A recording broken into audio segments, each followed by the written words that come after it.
episode. New place, new setup, new state. Things are good. I like to start off this season with 2 essential editing techniques that I've really made a part of my editing arsenal and grown to love. I'm going to show you guys really quickly how to use it. It's the exposure transition and the Gaussian blur transition. I utilize keyframes in the adjustment layer, and hopefully by seeing this, you can apply the same concept to any other effect transition that you'd like to use as well. So let's jump right on in here. So I want to do an exposure transition into my next clip. I would go in here and I would click on this and go to adjustment layer. I already have one, so I'm going to bring that over here. Go into my effects box and put in Lumetri color. I'm going to grab Lumetri color, I'm going to bring it onto my clip. I'm going to find that little slice right there, right? Perfect. And then I'm just going to go to basic correction, exposure, keyframe. Maybe I'll go back a little bit, do another exposure, keyframe, and another one. Maybe right there. And in the middle here, I'm going to want to boost it up however much you like. Whoops, looks like this adjustment layer is a little skinny. I'll make that more bigger. So it starts at 0, it's going to come up to 1.8. It's a little smooth. I want it to be a little bit more of a good hit to shoot you kind of a little bit more so into the next clip with more punch. So I'm going to go to this first keyframe, right click or option click or something. I don't know what the Mac is. Is it option? Is it alt? Is it control? Whatever it is, I'm going to turn that keyframe into ease out. Okay, I'm going to toggle this down and I'm going to pull this one, a little anchor towards this point here. And then this one, I'm going to do the same thing. I'm going to go to ease in though, because I want the effect to ease in to this keyframe. And then this middle one, maybe I'll do ease out. And what you're going to see there is you're going to see it kind of curve up, and the curve is going to be to the right of the keyframe. So it's going to do a slow exposure back to normal. So this one's going to be a little quicker, and then it's going to... That looks pretty cool. Maybe this is bright for too long, so I'll bring the other keyframe in a little bit. That's pretty cool. That's a pretty cool effect right there. I actually had this light leak overlaying, so it's almost like this exposure transition is taking us from that little light leak to this light leak. So it's almost like a good transition from light leak to light leak. Cool, I like it. And let's do another one. Another transition, a different transition, but another one. And say we want to go from here to here.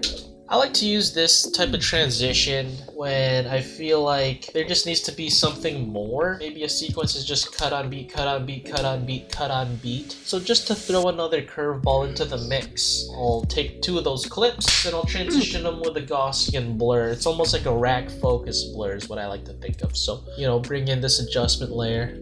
It's skinny, remember?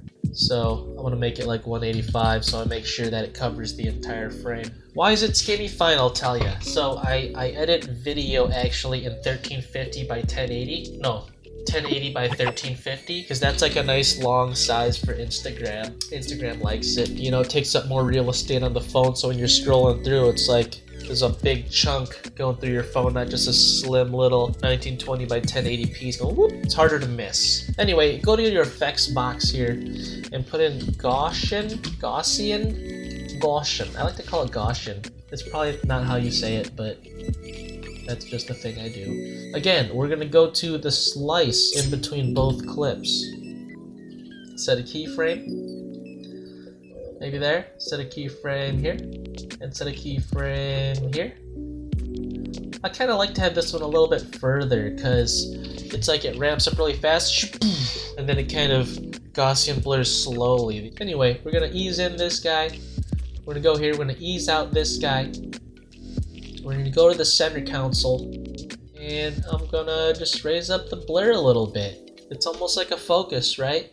And you see how these edges kind of dim a little bit?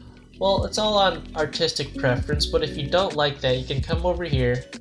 Alright, thanks for the safe project. Nobody asked you. And you click on this repeat edge pixels box. Bam. And you see how these fill in? So that's what I kind of like to keep that there for. And again, I'm going to toggle down this arrow, and I'm going to pull this anchor point so it ramps up really quickly. I'm going to ease out there. And this one I'm going to ease in, but I'm not going to pull it in so much so it has a little bit of a cool, slower dissipation out. And you're going to get a cool... Right? That's pretty cool. Maybe we can even make it more quicker. More quicker. And you know, so you just tweak that around, and maybe you want to crank it even more of a transition, right? You want to bring these in. Let's bring them in even closer. I want it even faster. Like that. And that's basically it. It's keyframing, easy easing in, and putting effects on adjustment layers. It's that simple. But, you know, search your effects and just effect in and effect out any sort of transition you want. So that's it. So stay tuned for more episodes like this one to up your editing game. Thanks for watching, and so like, subscribe, and until next time, enjoy filmmaking.